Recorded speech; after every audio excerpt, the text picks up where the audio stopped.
And so, to kickstart this morning, I will be inviting the first panelist who will be introduced electronically, and that is Armand Thierry Messou. Please he is the president of the Digital Commission at the Order of Chartered Accountants of Côte d'Ivoire and chief executive officer of ATM Conseils en IA et Transformation. A certified public accountant and certified fraud examiner, he has over 15 years experience across 3 continents, specializing in AI, cybersecurity, and digital transformation. He holds executive education credentials from MIT, Harvard Business School, and HEC Paris. Ladies and gentlemen, please join us in welcoming Monsieur Armand Thierry Messou. Sir, we speak to us in English. Thank you very much. And when you finish speaking, please come and sit up there. Thank you. Good morning, everyone. Bonjour à tous. Bom dia a todos. I will be doing my keynote in English because it seems that about 90% of the audience speaks English. So today we are going to tackle this subject, which is regulatory compliance and best practices in data protection. And this subject, as the moderator said, is really important. Why is that so? Mastering data protection is essential for professionals in the accountancy field. This presentation delves into securing financial data and regulatory compliance and best practices designed specifically for accounting professionals. This guide covers importance of data protection, key regulation, security measures, technology solution, and strategies to keep client information safe and also to maintain trust. So let's deep dive here in the core concept by defining data protection. So data protection involves processes and strategies to safeguard sensitive data from corruption, compromise, or loss, ensuring accuracy and confidentiality. And why is it that important in accounting? Because financial data are highly valuable and prime target for breaches. Protecting it is crucial to maintain client trust and comply with legal and ethical responsibilities. Let's look together at different key regulation and compliance frameworks. The first that you probably heard of is GDPR, General Data Protection Rules. Those relate to data with EU citizens. So if you hear me right, I didn't say data that is located in the EU. I said data related to EU citizens. So if in your country there is EU citizen, which is most likely, you will be confronted with this rule. And this rule deals with the responsibilities for data controllers and processors, and the penalties if those rules are not followed can amount to up to 4% of the global turnover of your company, or 25 million euro, the higher of both. You also have Sarbanes-Oxley that you probably know after 2000 and all the scandals. Why are you talking about Sarbanes-Oxley in this subject of regulatory compliance and data protection? Because it's one of the first laws that bring together the fact to protect the data of your clients and making sure that the system in place in your company keeps those data secure. Other compliance framework, this time specific to finance. Next, please. So you have PCI DSS, our banker friend here know very well what I'm talking about. PCI DSS means protected credit card. So it's related to credit card protection. And there are 12 key security requirements for merchants. And the fine for not complying with this rule ranges from $5,000 to $100,000 per month for breaches. Another law this time related to the US, Ground Leach Valley Act, GLBA. It protects consumers' financial information, includes safeguards and protecting rules. It's enforced by the Federal Trade Commission, and you will say, well, in Africa, why talk about those US rules? Again, it's for US citizens, and I'm pretty sure that there is US citizens pretty much everywhere. Now, let's look together at the best practices in terms of data security. First, encryption. If you deal with data that is not encrypted, it could be stolen all along the way from the place it has been built, so on your computer, throughout the channel that is used to send this information, internet, or at the final stage, meaning when the information is received by the person it was intended to. Why encrypt data? Even though someone intercept those information through man-in-the-middle attack, for instance, you won't be able to do anything with it because it will all be encrypted. So my recommendation is to use ES-256 type of encryption, which is very popular because it's very robust in terms of length of the key. So it offers strong protection for data at rest and also in transit.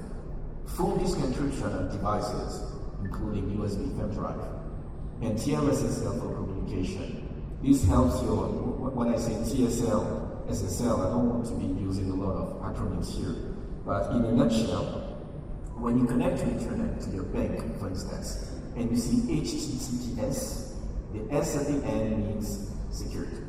So those are in a really, broad way to describe it, what TLS SSL means. So it's a set of rules that make website very secure. It protects your data, personal data, banking data, and so on and so forth.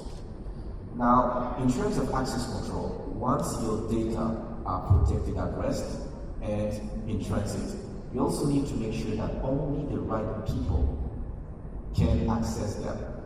So here we deal with implementing role-based access control. You can say, okay, for this person, for instance, those will be his access. What if he leaves? Would you do the same for the next person? To avoid doing this, we do what we call role-based access control. If you're a CEO, those are the access that are necessary to you. There's another principle that we use, which is called the principles of least privilege. We give you the least access possible, and if you need more, you request it. And we analyze whether it is necessary or not before granting it. Multi-factor authentication, you're probably very familiar with it. When you log into your bank account, you put your login, your password, and then they send you another 6 or 8 digit number on your cell phone or your email, and you have to type those keys to be able to access to your device. Why is that so? Because your password could have been compromised through a keylogger, for instance. To make sure that no one is tapping into your bank account, they send you another message on your cell phone, which is supposed to be locked in general, especially for men. And best practices in terms of data loss prevention. There is two kinds of people: the people who know that they've been hacked, and the people who don't know that they've been hacked. But no one here has never been hacked. Impossible. Now it's all about defining how much your data is worth to the hacker. Anyway, to avoid suffering from hacking, you need to put in place data loss prevention strategies, utilizing monitoring tools for network, endpoint, and cloud environment to prevent unauthorized data exfiltration. This is why in most of the companies, you can't just plug a USB thumb and then retrieve data. It's locked. That's a very minimum. Other companies use VPN to prevent their employees from using their personal email address to send any information. Those are basic rules to be followed, and there are more, but I only have 10 minutes, so I won't deep dive in those. In terms of data retention and disposal, you must adopt secure destruction methods and complies with regulatory data retention mandate to limit the risk of exposure. When you're done with an old computer, what do you do with it? You offer it to your nephew? Wrong idea. You should remove the hard drive first. Because even though you are formatting the hard drive, we can retrieve data. And it's getting easier and easier thanks to AI, which is everybody's mentors, including the young people. Technology solutions for data protection. Encryption software, to name a few, like Veracrypt or BitLocker, provide robust encryption to protect sensitive files and devices. Other types of systems are called CNDP systems, security information and event management, that enables real-time threat detection and integrates with IDS/IPS system for proactive defense. This is a lot of acronyms in one sentence. In a nutshell, you have some sort of a dashboard that tells you whether or not you are being hacked at the moment. There is no use of knowing whether you're being hacked yesterday. It's too late, your data are gone. So it's like a security system at your home. When a burglar tries to get in the house, it breaks and it's all locked. Now, cloud security. Let me shock you. There is no such thing as cloud computing. No server are based in the cloud. Nothing. It's just rain, thunder, but there is no server there. The servers are somewhere in Amazon Web Service, Microsoft Azure, or in China. And what we call cloud computing is just the means for you to access your data without being physically there. But this need is quite obscure for most of us and poses great threats that we'll see in the next keynote that I will give in about 20 minutes. So Amazon Web Service, Microsoft Azure, offer building security features and compliance certification tailored for financial data. Next, incident response planning. Let's say you've been hacked, what do you do? It could be ransomware, your data are locked, and you need to get them back. To avoid getting there, you should put together an incident response steps strategy before getting there. Plan include identification, containment, eradication, recovery, and post-incident review. My watch is telling me that my time is almost done, so I'm speeding up. Data breach notification, mandatory compliance with GDPR, CCPA, and similar regulations notify affected parties properly. If you hold data of someone and those data have been compromised, you must tell them, elsewhere you could be sentenced to pay a fine for breaching the GDPR rule. Testing and update, regular drills and plan revision ensure readiness and effectiveness.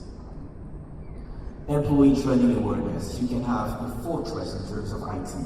If your employee are not trained, you are doomed.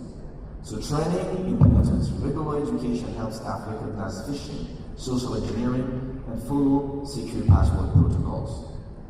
Build a security culture in your company by fostering awareness that encourages proactive behaviors that protect clients' data and firm's reputation. And now I'm concluding.